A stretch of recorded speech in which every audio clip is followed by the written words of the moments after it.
10 days to faster reading बढ़ने के लिए पढ़ना बहुत जरूरी होता है। हर कोई व्यक्ति इस बात को जानता है। दुनिया का हर कामयाब व्यक्ति बिना पढ़े या बिना किसी खास चीज के बारे में जानकारी इकट्ठा किए कामयाब नहीं हुआ, और किताबें यह जानकारी हमें बहुत आसानी से दे दिया करती हैं। लेकिन क्या हो अगर आपको बहुत कम समय में बहुत सी किताबें पढ़नी हो? क्या हो अगर आप बहुत धीरे पढ़ते हो जिससे आपको कुछ भी सीखने में ज्यादा समय लगता हो? यह किताब इस तरह की समस्याओं से निकलने में आपकी मदद करती है। यह किताब आपको वो अलग अलग तरीके बताती है जिसकी मदद से आप अपने पढ़ने की रफ्तार को बढ़ा सकते हैं। साथ ही यह हमें कुछ बुरी आदतों के बारे में बताती है जो हमें तेज पढ़ने से रोकती हैं। आपको सब कुछ पढ़ने की जरूरत क्यों नहीं है? वो कौन सी बुरी आदतें हैं जो हमें तेज पढ़ने से रोकती हैं? किस तरह से आप कम समय में ज्यादा पढ़ सकते हैं? सब कुछ पढ़ने की बजाय सिर्फ वही पढ़िए जो आपको पसंद आए। हम सभी को स्कूल की किताबों का हर एक हिस्सा पढ़ना पड़ता था क्योंकि उसे पढ़कर हमें एग्जाम देना होता था और हम नहीं जानते थे कि वहाँ हमसे किस तरह के सवाल पूछे जाएंगे। लेकिन स्कूल से निकलने के बाद यह आदत हमारे अंदर कुछ इस तरह से बस जाती है कि हम सब कुछ पाने की कोशिश करने लगते हैं, भला वो वह हमारे काम की चीज हो या ना हो। एग्जाम्पल के लिए न्यूज़पेपर या मैगजीन का हर एक हिस्सा आपके काम का नहीं हो सकता। ठीक उसी तरह एक किताब में लिखी गई हर बात आपके काम की नहीं हो सकती। तो हर एक चीज को मत पढ़िए, बल्कि उस चीज को खोजिए जो वाकई आपके काम की हो। इसके अलावा आप सिर्फ कुछ गिनी चुनी चीजों को पढ़िए, ना कि हर उस चीज को जो आपके टेबल पर रखी हुई है। आप उसमें से उन आर्टिकल्स को अलग कर दीजिए जिनके नाम से यह साफ हो कि वो आपके काम की नहीं है। इसके बाद आप पढ़ी हुई चीजों को याद करने का एक तरीका बनाइए। आप जब भी पढ़िए तो अपने साथ एक पेंसिल लेकर बैठिए और जरूरी लाइनों को अंडरलाइन कर दीजिए। इसके बाद आप सभी जरूरी लाइनों को एक जगह पर लिखकर अलग कर लीजिए ताकि जरूरत पड़ने पर आप उसे आसानी से पा सकें।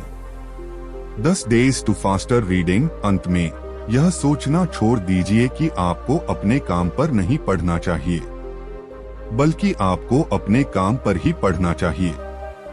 इस तरह से आपको अपने काम को करने के अलग अलग तरीके मिल जाएंगे जिससे आप समय के साथ बेहतर बन सकते हैं। अगर आप एक बिजनेस करते हैं तो आपको नए नए बिजनेस आइडियाज मिल सकते हैं और खुद को प्रतियोगिता से अलग करने के तरीके पता चल सकते हैं। कुछ बुरी आदतों को छोड़कर आप अपने पढ़ने की रफ्तार को बढ़ा सकते हैं। किसी अच्छी आदत को अपनाने के लिए अगर आपको जगह बनानी है तो उससे पहले किसी न किसी बुरी आदत को निकालकर जगह खाली करनी होगी। तो आइए जानते हैं कि वो कौन सी बुरी आदतें हैं जिन्हें छोड़कर आप अच्छी आदतें बना सकते हैं। सबसे पहले तो पढ़ते वक्त इधर उधर की बातों के बारे में सोचना छोड़ दीजिए। अक्सर ही होता है कि पढ़ते वक्त हमारा दिमाग किताब पर कम और यहाँ वहाँ की बातों में ज्यादा लगता है। इसकी वजह से हम पढ़ी गई चीजों को अच्छे से याद नहीं रख पाते क्योंकि हमने उसे अच्छे से नहीं पढ़ा है। इस बुरी आदत को निकालने के बाद आप उन चीजों के बारे में सोचना शुरू कर दीजिए जो किताब से संबंधित हों। एग्जाम्पल के लिए अगर आप सांप के बारे में पढ़ रहे हैं तो याद कीजिए कि जब आखिरी बार आपने सांप देखा था तो उसकी कौन कौन सी खूबियां किताब में लिखी गई बातों से मिल रही हैं। इस तरह से आप किताब की बातों की तुलना अपनी जिंदगी से करते जाइए ताकि आप उसे ज्यादा समय तक याद रख सकें। इसके बाद जो गलत आदत आपको छोड़नी है वो है एक ही लाइन को बार बार पढ़ना। कुछ लोग अनजाने में एक लाइन पढ़ने के बाद दोबारा उसी लाइन को पढ़ने लग जाते हैं। पढ़ते वक्त अपनी उंगली किताब की लाइन पर रखिए जिसे आप पढ़ रहे हैं। इस तरह से आप अपना कुछ समय बचाकर जल्दी पढ़ सकते हैं। लेकिन इसका मतलब यह नहीं है कि अगर आपको कोई लाइन ना समझ में आए तो आप उसे भी फिर से ना पढ़िए। इसके बाद आप बोल बोल कर पढ़ना बंद कर दीजिए और ना ही पढ़ते वक्त अपनी जीभ हिलाइए। हमारा दिमाग 1 मिनट में 400 शब्द पढ़ सकता है, लेकिन जब हम बोल बोल कर पढ़ते हैं तो हम सिर्फ 150 शब्द ही पढ़ पाते हैं। पढ़ते वक्त एक च्युइंग गम चबाइए। इससे आपको मन में पढ़ने में मदद मिलेगी। किसी किताब को पढ़ने से पहले उसका प्रीव्यू ले लीजिए।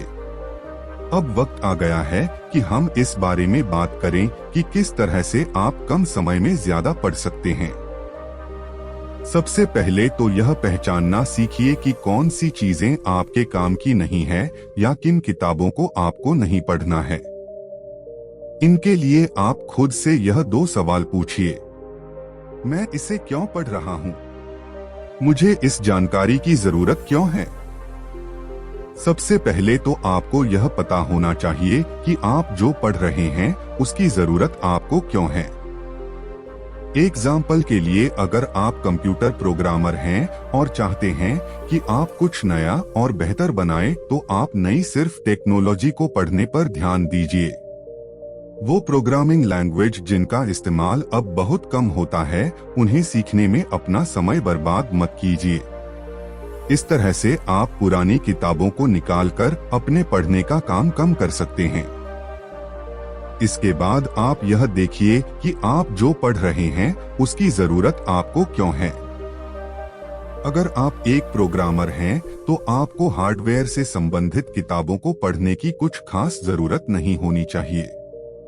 इसलिए इस तरह की चीजों को भी अपनी लिस्ट से निकाल दीजिए। अपनी किताबों की लिस्ट को छोटा करने के बाद अब वक्त आ गया है कि आप हर किताब का प्रीव्यू लेना शुरू कर दीजिए। इसका मतलब यह है कि आप उसे पूरा ना पढ़कर सिर्फ उसमें की जरूरी बातों को पढ़िए। आप उसका इंट्रोडक्शन पढ़िए, इसके बाद उस किताब की हर हेडिंग और उसके नीचे लिखी गई 2-3 लाइनें। इस तरह से आप उसमें लिखी गई सारी बातों से वाकिफ हो जाएंगे। ऐसा करने से आपको उस किताब की लगभग 40% जानकारी हो जाती है। बाकी की किताब में इसी जानकारी को ज्यादा समझाया जाता है या फिर कुछ एग्जाम्पल देकर सभी बातों को साफ किया। अपने पढ़ने की रफ्तार बढ़ाने के लिए आप अलग अलग तरीके अपना सकते हैं। अब आइए हम कुछ ऐसे तरीकों की बात करते हैं जिनकी मदद से आप ज्यादा तेज पढ़ सकते हैं।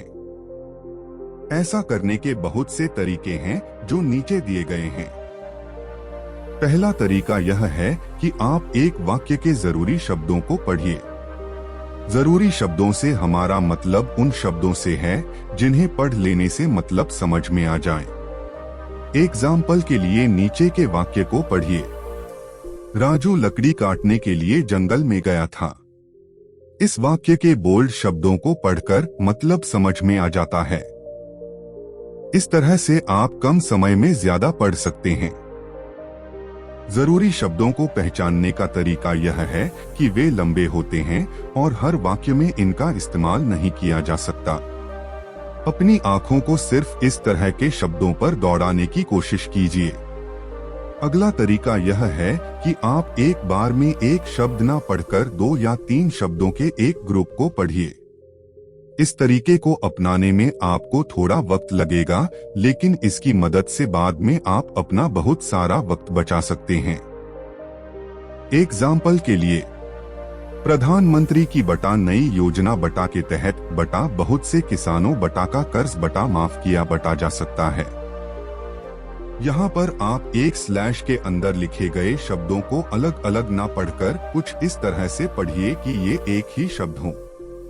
इस तरह से समय के साथ आपके दिमाग को 3 शब्दों को एक शब्द की तरह पढ़ना आ जाएगा और आप पहले से 3 गुना तेज पढ़ सकेंगे।